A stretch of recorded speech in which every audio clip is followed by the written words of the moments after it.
have a round of applause that's slightly more energized than what you're doing since the morning? Perfect. This helps me get over a lot of nervousness. So here I begin. In the recent past, there are two pieces of news that really stuck by me. And I hope they stuck by all of you as well. The first was India launching and safely landing, what? Chandrayaan-3. And it sort of became this national event, you know, all of us are glued to the screens, watching on tenterhooks, what will happen, what will not happen. And when finally India succeeded, all of us rejoiced. All of us clapped. All of us put fistfuls into the air, right? But you know what I was thinking? What I was thinking was how many months, potentially years of hard work and research and scientific principles and due diligence and so much more would have gone into achieving this one mammoth and momentous feat. When you aim for the moon, you can't just start up in the air. You have to start with your feet solidly planted on the ground. Do you agree? Yes. You know what's the other piece of news that stuck by me? It happened this Thursday. Can anyone guess? Okay, I'll tell you. It was the Shah Rukh Khan starrer Jawan becoming the highest grossing day one film in the entire history of Indian cinema. And do you know which film did it beat? It beat Pathaan. Very well done. Can we have a round of applause for the person who said this? And again, I was wondering, I'm a huge Shah Rukh Khan fan. I'm very sorry for it, but who in India is not? And I was wondering that what made this kind of a glory also possible? Is it just Shah Rukh's charisma? Which of course it is, because his story goes back to sheer hard work, sheer talent, and a lot of confidence on his own story, his own roots, his wit, his wisdom, his talent, and over the years, the kind of abundant love that he has won from audiences all across, not just India, but in the world. But it also made me think the way cinema is functioning right now, no matter whether you're a Shah Rukh Khan or a Rajnikant, till the time there is not a great story at your core and an even greater execution to bring that story to the masses, which I don't know requires how many hours of diligence, how many hours of hard work, how many people, we can never really know, right? Till then, nothing really becomes a success.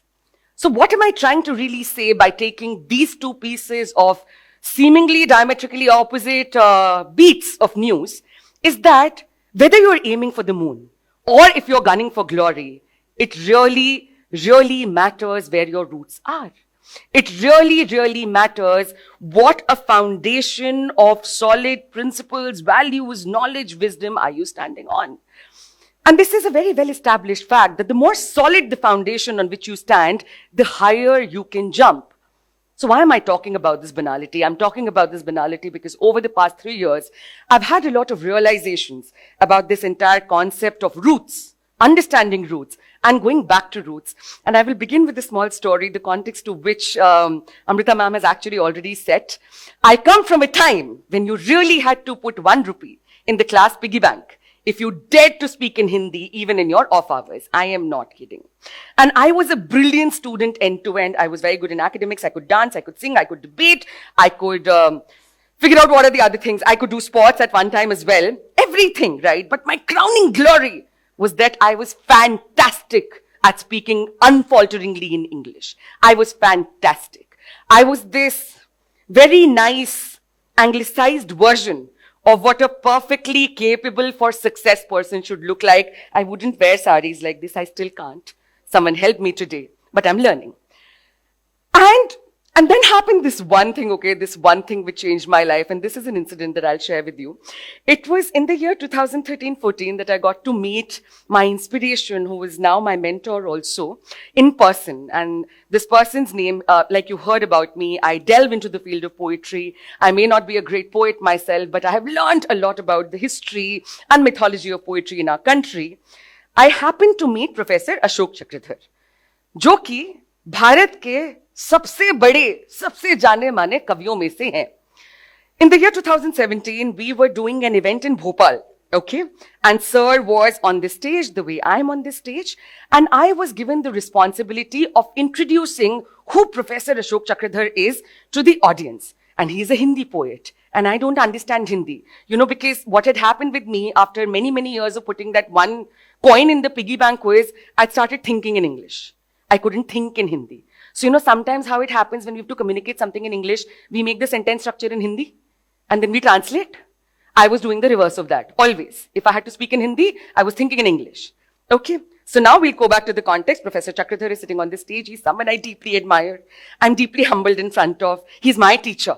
And a teacher I adore and admire no end. And I, like I said, was tasked with introducing him. So I had a paper in my hand with this long bio written in chaste Hindi. As Hindi as I could get. Right? Because पढ़ के तो बोल सकते हैं. उसमें कोई दिक्कत नहीं है.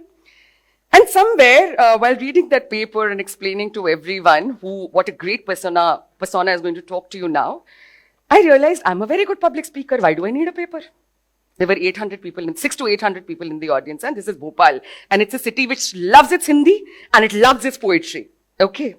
So I left the paper, I folded it, and I kept it aside on the podium. But now I'm thinking in English. So everything I have to speak to the audience has to be translated to Hindi. And there came a point where I had to speak out. I'm telling you in English and we will translate it, okay? I had to speak out that the pride of my own language was taught to me by Professor Ashok Chakradhar in a very gentle manner. मैंने सब हिंदी में translate कर लिया, मुझे gentle की हिंदी समझ में नहीं आई. And I froze so much on the stage कि मैं gentle का gently नहीं कर पाई. मुझे manner की हिंदी समझ में आ गई, तरीका. So something I spoke that sir ने हमें अपना भाषा गौरव बहुत ही gentle तरीके से समझाया. Or I came back and I sat somewhere where sir is sitting. Because he's my teacher on the stage, so I have to watch from the front row. And like all teachers are, he's just looking at me. He's sitting on the stage, he's waiting for his turn to come. And he's looking at me with this nice smile. That I know what has happened, but you don't know what's going to happen with you. The way teachers sometimes leave you with life lessons. I'm a teacher myself. I love teachers. And here is what happened after that. It's significant. It's beautiful. It literally changed my life. Sir addressed the audience. He said, before I answer the wonderful question that the moderator has fielded towards me, this beautiful young girl who introduced me, I'm speaking in English because abhi bhi mujhe translate kabhi karna padta hai. So मैं कच्चा पक्का आपको बता रही हूँ. This girl whose name is Saumya, imagine what word she got stuck at. That word was gentle. And then sir looked at everyone and he said, now you, अब आप ये सब सोचिए कि इस लड़की का नाम क्या है? My name means gentle. I may not be gentle, but my name certainly means gentle. तो सर ने बोला कि कितना सुंदर होता कि अगर ये बच्ची ये बोल देती कि सर ने बहुत सौम्यता से समझाया. सर मैं हो गए. And this is a poet talking, and I still watch this video. It is a verified video, which is there on YouTube, okay? You must check it out. And I wondered that if I can't associate the meaning of my name, knowledge flows inside out. You learn about yourself. You learn about your family and your core group of people. You learn about your community. You learn about your state. You learn about your nation. You learn about the world. And then you learn about this giant cosmic cycle, जिसके बीच में एकदम सूक्ष्म तरह से आप fit करे गए हैं. You're the minutest part of probably this giant cosmic cycle. But till the time you don't learn this, how can you potentially move out? I had no idea.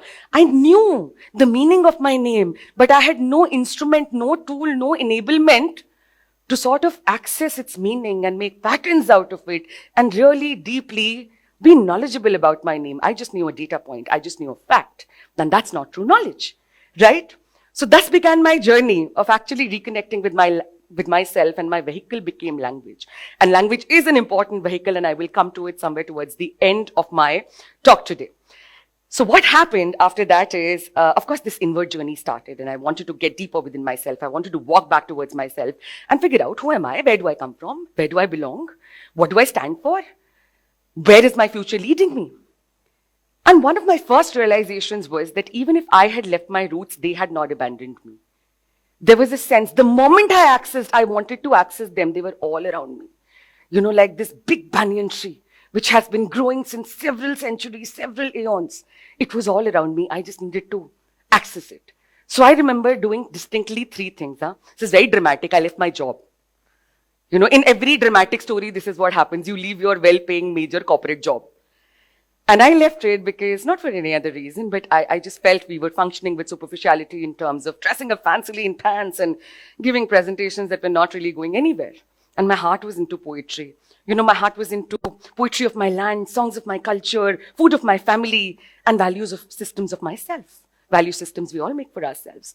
So I left this job and I picked up a bunch of other things wherein I had to start at the ground level again everywhere. I had to infuse vigor in myself. I had to learn again and again and again. And today, I'm very happy to share with you that about 7, 8 years later, I'm successful with almost everything I picked up, but because I really dived deep into all of it. The number 2 thing I did, which is again dramatic, is I left my home. I left a very comfortable, luxurious Delhi life to move into a very, very small village in Himachal Pradesh, in the mountains. And I built a mud house there, but I know what was the larger purpose I was seeking. I was seeking to understand the wisdom of simple and meaningful living. It is a village with no amenities, and often my city people call me up and ask me, कि वहाँ तुम्हें सब कुछ मिल जाता है? I'm like, मेरे को बहुत अच्छी हवा और बहुत अच्छा पानी मिलता है. आपको क्या क्या मिलता है जहाँ आप रहते हैं? So to understand the wisdom of very simple, very meaningful life, I had to be there. To understand simple food, to understand that health can be worked on if you are at it every day. And I think most importantly, I needed to reach this village to learn how to cook and clean. Because for 30 years of my life, I couldn't cook, which is fine, but I couldn't clean. And today I'm mortified sharing with you that I don't like it when anyone else cleans after me. But 30 years of my life, someone else has cleaned everything after I've made a mess of it. And that's not nice. And the third thing that I did on this path to rediscovering my roots is that I found what my core principles, what my motivations, what my drivers in life are. And they are 3. It's knowledge, it's joy, and it's love. Knowledge because I seek to learn as much as I can every day. Joy because I seek to be very happy and share a lot of joy with as many people as I can every day. And love, because I do want to function with an abundance of love towards as many beings, animate and inanimate, as I potentially can every day. And as a combination of all of this, what happened with me was I was liberated. I was set free. And as ironical as it is, my roots set me free. So what I'm going to do is, this was a little bit of a glimpse into my journey. What I'm going to do is, I'm going to leave you with 5 factors in case you ever want to start off on this journey. And for this, I may need to refer to my paper.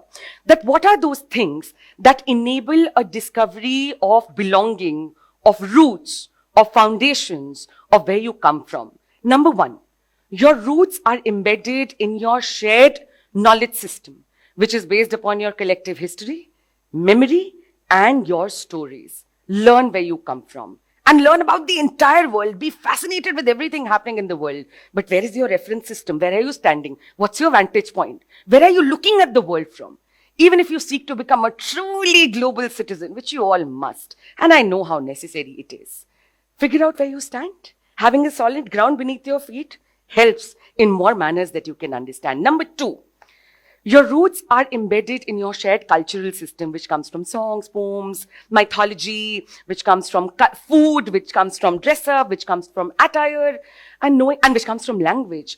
And knowing about all of this is so important because in English or in any kind of a world language, there are so many things you can't communicate. I mean, imagine communicating a sari in English. How will you really communicate what a sari or a dupatta or a dastarkhan is? It is not possible. And sometimes when we don't have these words, we can't access our own language and our own cultural system. Number 3, your roots are also embedded in what become your individual passions.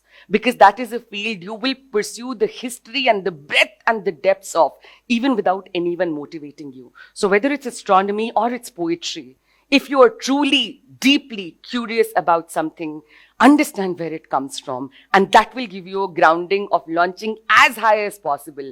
And actually, I picked poetry, but I had the confidence of walking up in front of my parents and saying, you know what, I want to do poetry all my life. And I will tell you how to make money out of it. I do not buy the fact that poets can't make money. I will figure it out. But because I was confident, because I had research, because I had curiosity, and because I had joy. Number 4, your roots are embedded in the individual values that you find for yourself. And please mark my words, it's individual value. Because a lot of times, the kind of value systems we come from are not all great. And it is our critical thinking, it is our empathy that makes us understand, okay, good for the world, bad for the world. And thus you develop your own kind of a value system, which you need to pursue and take till the end, because you're also Finding roots is not regression. Finding roots is also finding the path to progression, and which brings me to the final point, to the last point, which is your roots do not actually lie in the past tense. They are very evolving. And they sort of give you this melting pot and this meeting time between the past, the present, and the future. The more solid is the ground that you're standing on, the higher, the more limitless will your shoots blossom and grow. So, dear friends, I genuinely believe that roots set us all free. And on that note, without taking any more of your time, I will take your leave. I hope you find your roots and the fact that they set you all free as well. Thank you so much.